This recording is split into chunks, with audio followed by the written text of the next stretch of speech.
"I doubt it," said Heather. "He's too lazy. He ought to get married.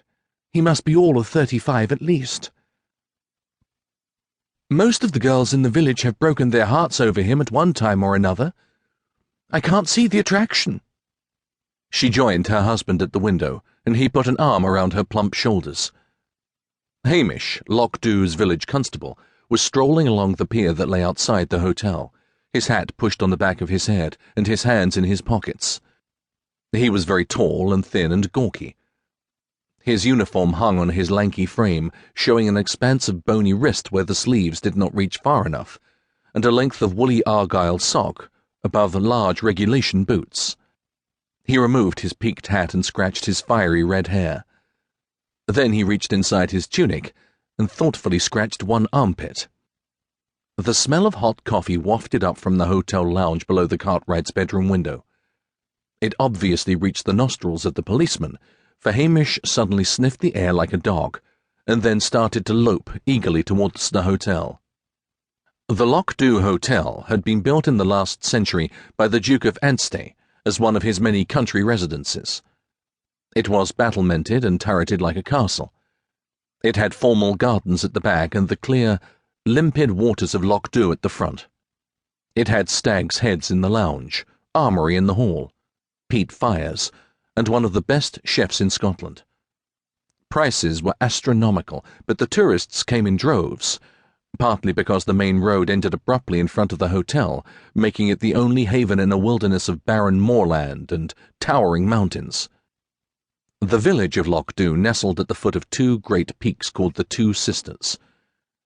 It was a huddle of houses built in the 18th century to promote the fishing industry in the Highlands. The population had been declining steadily ever since.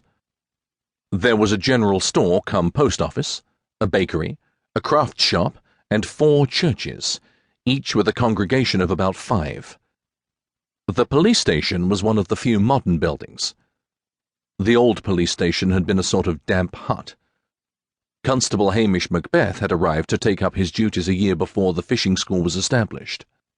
No one knew quite how he had managed it, but in no time at all, he had a trim new house built for himself with a modern office adjoining it, with 1 cell.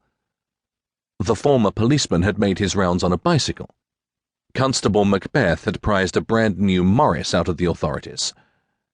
He kept chickens and geese and a large, slavering guard dog of indeterminate breed called Towser.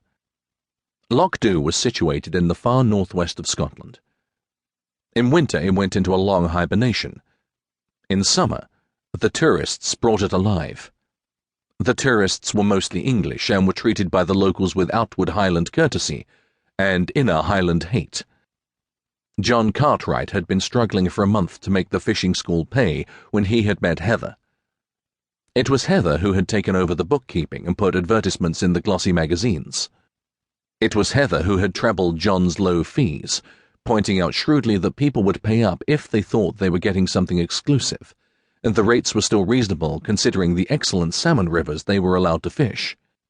It was Heather who had made the whole thing work. She was plump, grey-haired and motherly. Her marriage to John Cartwright was her second.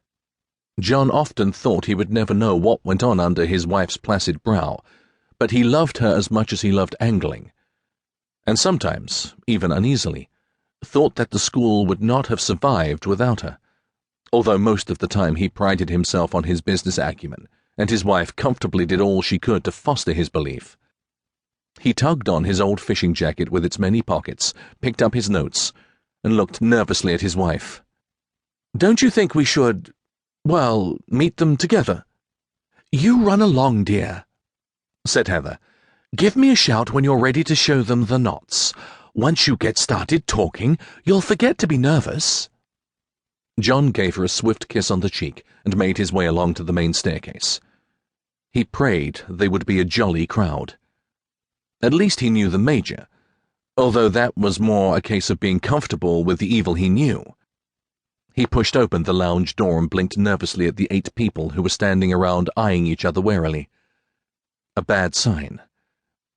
Usually by the time he put in his appearance, they had all introduced themselves. Constable Hamish Macbeth was sitting